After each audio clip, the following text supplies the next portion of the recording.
Welcome back to another video, and today we're going to be talking about how to get a banner on Pinterest. To get a banner on a Pinterest profile, you must use a business account or convert your personal account into a business account.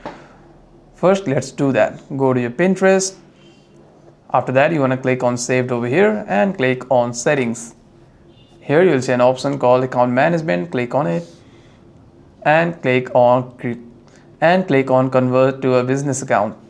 After that, you want to click on convert account and give your account a name. Click on next. And if you don't have a website, click on no website yet. And if you have a website, you can paste your website over here. Click on no website yet and click on next.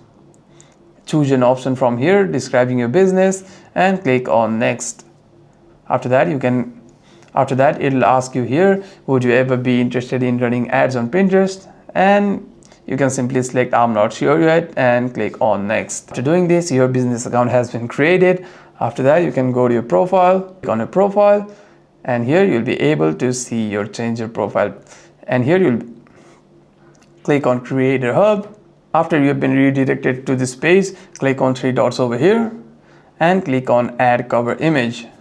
After that, allow the permission and you can add your image over here and click on save after this. Hope this video was helpful, and if you have any further questions, make sure to leave them down in the comments below.